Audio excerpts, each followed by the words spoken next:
The other big general thing that I think is very noteworthy here is that when you're at the dealership, you are conditioned to cram as many cars. You know, the service advisors, they cram all these cars down your throat all day. If you bend over backwards for people that are just hunting for deals, you're gonna get burnt every time.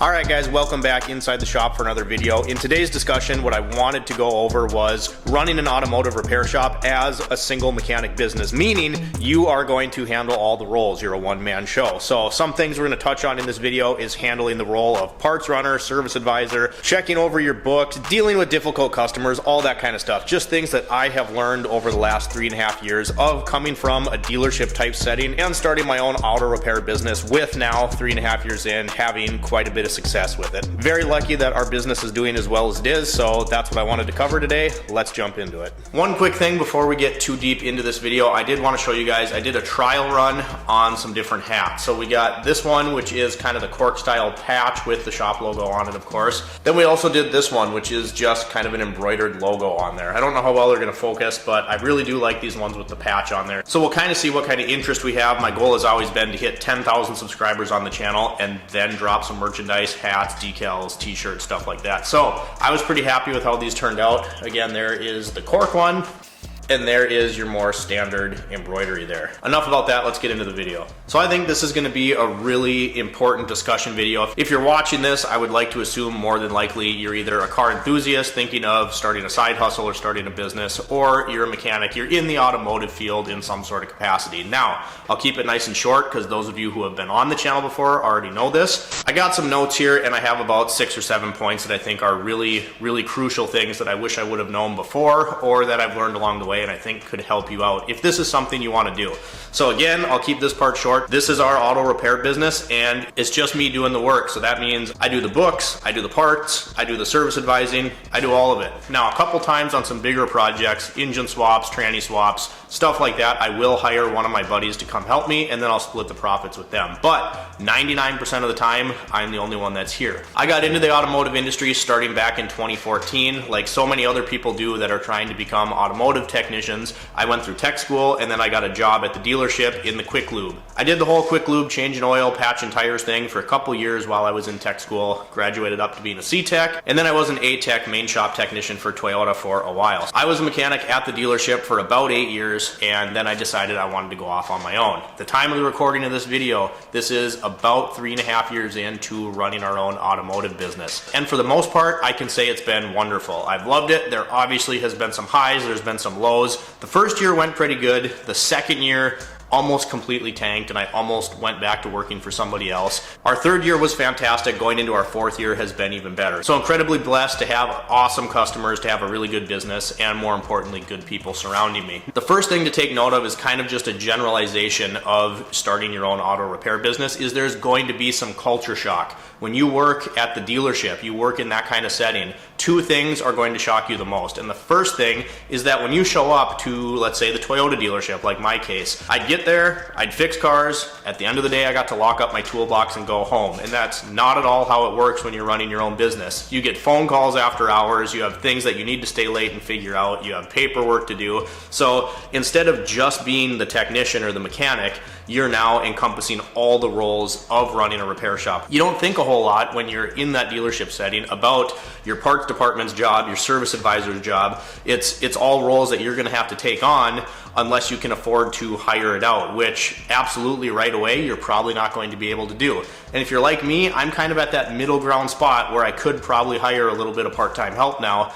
And I really don't want to. Call me crazy. I kind of like having the control over everything that I'm doing. I know what's going on. I don't have to trust anybody else, that kind of thing. But that's going to be something to consider, is the culture shock of, wow, now I don't just have to worry about fixing all the cars. Now I also have to worry about everything else that goes along with it. And I think that's something that I kind of knew in the back of my head when I started was going to happen, but you don't realize how much time all that other stuff is going to take. The other big general thing that I think is very noteworthy here is that when you're at the dealership, you are conditioned to cram as many cars. You know, the service advisors, they cram all these cars down your throat all day. When I was at Toyota, it wasn't common, especially on a Saturday, to look at a dozen cars, you know, and diagnose and fix a few here, order parts there. It wasn't uncommon to have just this massive sheer volume of vehicles that you were expected to work on every single day. You were there sometimes 6 days a week, and starting your own repair business, there's going to be days, even 3.5 years in, there are days where I don't have any customers. Now, most of the time, I've been fortunate enough to be booked out like at least a week in advance, sometimes 2 weeks, but things happen, especially in our shop, and this is specific to me, but I only have one lift, so I have to plan around that, right? And if I have a job that's going to take, 4 hours, I don't really schedule anything else for that day, because what if something goes sideways or I get the wrong part? Now this car's stuck on my hoist and the other customer, it makes a problem. And that's something that we are trying to work on. I'm looking into getting a bigger space. That's kind of a very slow work in progress. But now what happens if somebody cancels?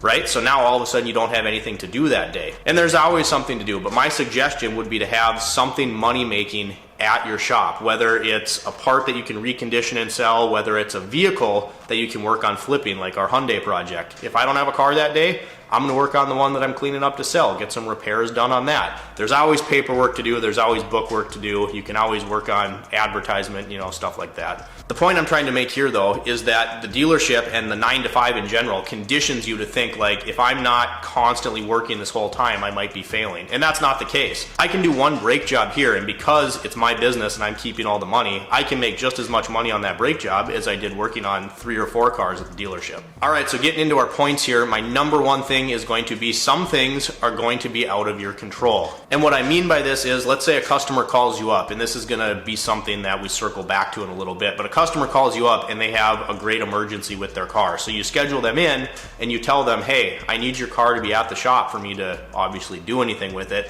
And it's this giant, disaster, catastrophe for them. And then they don't bring you the car. Right? Well, that's not on you. You can only do so much. You hung the fruit out there and said, you have to bring it in. I'll help you out as fast and efficiently as I can. We'll get you back on the road. But if that person doesn't get the vehicle to you, that's just one example. But there's not a whole lot you can do there. You kind of did your piece, and you have to learn how to disconnect that from your brain and be like, look, I did my part, ball's in their court. That's something you don't really think of at the dealership because the cars come to you and there's usually not a huge shortage of work. Next thing we're going to touch on is diagnostic fees. Now, this is a problem anywhere in the industry that you look, but a lot of people don't understand this. They'll call, they'll say, hey, I plugged in my scan tool and it says I have a cylinder 4 misfire, so I want you to put spark plugs in my car. Well, then you explain to them, I'd have to look at it myself. I could do spark plugs. I'm not going to guarantee you that that is going to fix your vehicle. And people just don't often understand that. They don't know that there's not a little green man inside that scan tool that tells you exactly what to do. It's just that. It's a scan tool. It is supposed to lead you in the right direction on the diagnostic process. But if you have a misfire, it could be a burnt valve, it could be an electrical problem, your coil pack could be out, it could be a million things other than that spark plug. And people will often scoff at the diag price, or they decide that it's not a repair that they want to do. Let's say you find out that their head gasket's leaking and they can't afford to fix that right now. So they say, no, we're not going to do it. Well, you still have to write up your repair order and charge them diagnostics. And a lot of times people will have a problem with that. They don't want to pay if they're not going to get the car fixed. And at the end of the day, this goes into another point, which I'm just going to add right here, is you have to have a thick skin. You're not running a charity, and if you start losing out on money like that all the time, you're not going to have a business left to run. So getting people to understand in a tactful way is a skill that you really have to work on. Most of my customers have been really good. I explained the diagnostic fee. I'll give you an example. I had a vehicle last week that I went down the TSB procedure, tested a bunch of stuff, and then got to a point where you needed the dealer level scan tool to get in, do an update, and then proceed with the TSB. And if that fixed it, you were done. If it didn't fix it, you kept going down the rabbit hole. So I explained to this customer that, I can't really go any further. I don't have the dealer level scan tool for this particular car. I'm not going to be able to do the software update that would let us continue with this procedure. That customer he actually assumed there would be a charge. So he said, all right, so what do I owe you for the diagnostic? And I don't remember what it was. It wasn't a whole lot, but he did pay me for my time, because when a car comes in that door, You can't be working on it for free. Your business is your business. It's not a charity. The next thing on my list is going to be shop supplies and special order parts, things that you need to go get, things that, you might end up at a pick and pull grabbing a part for someone. You have to charge for shop supplies. Your brake clean, your silicone, your shop rags, depends what you're doing. A lot of shops will just have a flat fee across the board, $10 to $20, and that covers shop supplies. I kind of do this on a case-by-case basis depending on what the job was. If I'm doing a detail, for instance, I have to charge for the chemicals and the paper towels and the rags and all that stuff that I'm using. If I do an interior detail that's including carpet extraction, steam cleaning, all of this stuff, I'm probably burning through $25 worth of chemicals. And just because you don't think about it, because it was already in the shop, you didn't go buy it specifically for this job, doesn't mean that it was free, right? The shop still paid for it, you still paid for it. Tubes of silicone, brake clean, all of these things are gonna add up. It's your job to factor that into the repair cost for the customer, because if you don't charge for these things, you'll go broke. And I know that sounds crazy, but think about it. Silicone, $12 a tube, $20 box of shop towels, all that stuff adds up. And I guarantee you, if you keep track of your expenses and you didn't charge for it, you look at the end of the year, you would be blown away by how much money you spent using these materials to fix other people's cars.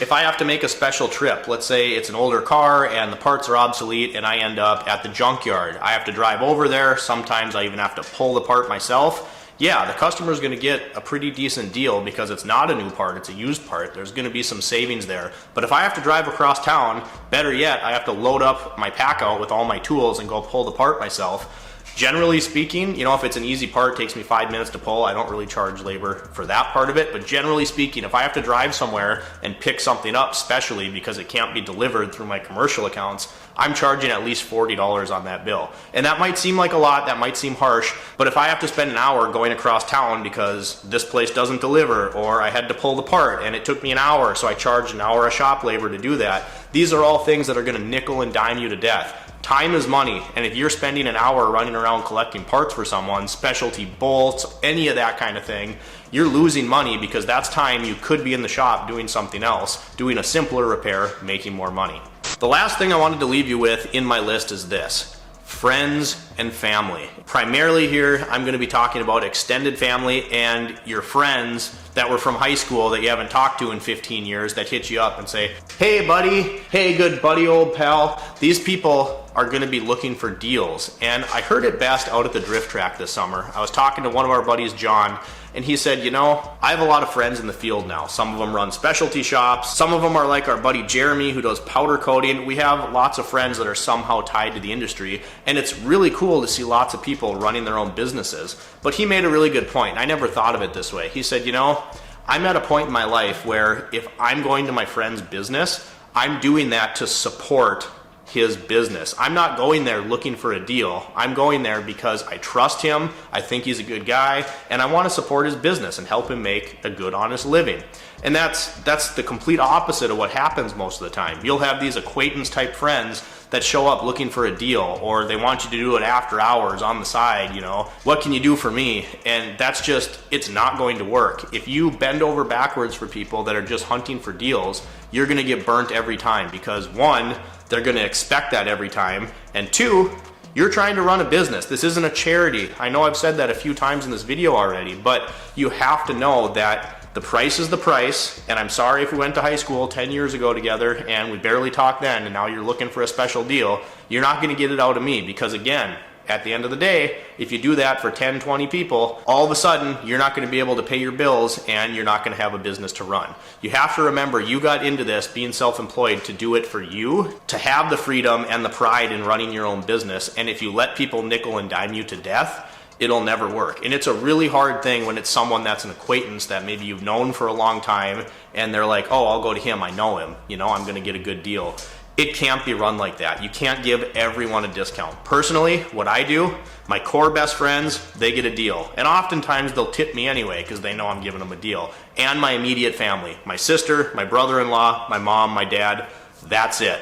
That's where the deals stop, because at the end of the day, I'm not doing this for my health, I'm doing it to make money. All right, you guys, that's what I had for this discussion video. I'd like to leave you with a little encouragement as well. If this is something you're deciding to do, I personally think it's one of the best decisions I've made in my life, was to go out on my own and try to do my own thing and succeed in running my own business. Along with being one of the best things I've ever done, it's also been one of the most stressful, one of the most gut-wrenching, hardest things that I've ever tried to accomplish. So just be prepared to spend an ungodly amount of time and effort trying to get your business off the ground. And just know, being firm and standing with your business's policies is not going to turn away the wrong people. All it's going to do is get the people who weren't worth your time out of the way. If you run a good, honest business, you're making an honest living, and you're transparent with people, you're a person of integrity, and you got to be a hard worker. But if you have those things, you're going to have absolutely no problem running a successful business. I'm going to leave you with one of my friend's favorite phrases, and I know he's watching this, so I expect a text from you if you catch this. But one of my good friends always tells me, profit is not a dirty word. If you guys enjoyed the video today, drop me a comment down below. If there's anything I didn't cover in this video and you're thinking about doing this, drop your questions below too, and I'll try to answer them as best as I can.